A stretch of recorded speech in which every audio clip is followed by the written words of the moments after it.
DD தமிழில் அறிவோம் channel நேயர்களுக்கு அன்பான வாழ்த்துக்கள். இது வந்து புலவு சோறுன்னு சொல்கிறது, சில பேர் நெய் சோறுன்னு சொல்லுவாங்க. இது வந்து நல்லா இருக்கும் சாப்பிட்றதுக்கு. இஞ்சி பூண்டுலாம் போட்டு தான் செய்வாங்க. மேலே கிடைக்கிறதுலாம் இந்த புதினா மல்லி, திராட்சை, முந்திரி எல்லாம் வறுத்து மேலே போட்டிருப்போம். அதனால பார்க்க அப்படி தெரியும். இது அள்ளின பிறகு இந்த மாதிரி தான் வெள்ளையாக இருக்கும். கீழே மேலே தான் திராட்சை முந்திரி எல்லாம் கிடக்கும்.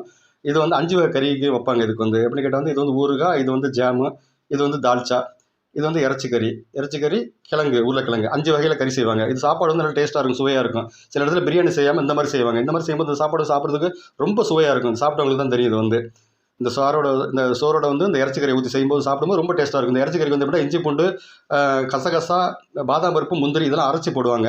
அப்புறம் அந்த தண்ணிக்கு பதிலாக தண்ணி ஊற்ற மாட்டாங்க, தயிர் ஊற்றி தயிர்லேயே செய்வாங்க. அந்த புளிப்புத்தன்மை கொஞ்சம் கிடைக்கும். இந்த இறைச்சிக்கறியில் புளிப்புத்தன்மை கொஞ்சம் இருக்கும். சாப்பிடும்போது இந்த ஆட்டிறைச்சிக்கறி வந்து சூப்பராக இருக்கும் சாப்பிட்றதுக்கு. வந்து இதோட சேர்த்து சாப்பிட அவ்வளோ அருமையாக இருக்கும். சில பேர் ரொம்ப பேருக்கு இது வந்து பிடிக்கும். சில பகுதிகளில் கடலோர பகுதிகளில் இந்த உணவுகளில் வந்து கல்யாண தேவை சில விசேஷங்களில் இந்த சாப்பாடு கொடுப்பாங்க. இது வந்து சகனில் தான் சாப்பிட்றாங்க. இது வந்து சமத்துவத்தை நிலைநாட்டுற மாதிரி உள்ள ஒரு சகன் சாப்பாடு. இது வந்து ஒரு வேற்றுமை இல்லாமல் ஒற்றுமையாக இருக்கணும் அப்படிங்கிறதுக்காக அந்த காலத்துலேருந்து ஒரு கடைப்பிடிக்கக்கூடிய ஒரு உணவு முறை. இது வந்து சகன் சாப்பாடுங்கிறது. இது வந்து 3 பேர் உட்காந்து சாப்பிடுவாங்க, 4 பேர் சாப்பிடுவாங்க. உட்காரும்போது யாராக இருந்தாலும் நீங்கள் இப்போ யாரையும் ஒதுக்க மாட்டாங்க. வர்றவங்க வந்து யாராக இருந்தாலும் சரி கை கழுவிட்டு சுத்தமாக இருந்தால் கை கழுவிட்டு சுத்தமாக இதில் சாப்பிடலாம். இதில் ஆனால் இப்போ ஒன்றா சாப்பிட்ற மாதிரி இருக்கும். சில பேருக்கு பிடிக்காது இந்த மாதிரி சேர்ந்து சாப்பிட்றது. ஆனால் இது வந்து ஒரு அன்பை போதிக்கிறதுக்காக உள்ளதுக்காக தான் இது வந்து இந்த சகன் சாப்பாடு சாப்பிட்றாங்க. இப்போ நிறைய பேர் இலைக்கு மாறிட்டாங்க. இந்த பகுதிகளில் வந்து பெரும்பாலும் இலைய சாப்பாடு தான் அதிகமாக எங்கேயுமே சகன் பார்க்கவே முடியாது. ஒரு சில இடங்களில் மட்டும் இந்த சகன் சாப்பாடை இன்னும் கடைப்பிடிக்கிறாங்க.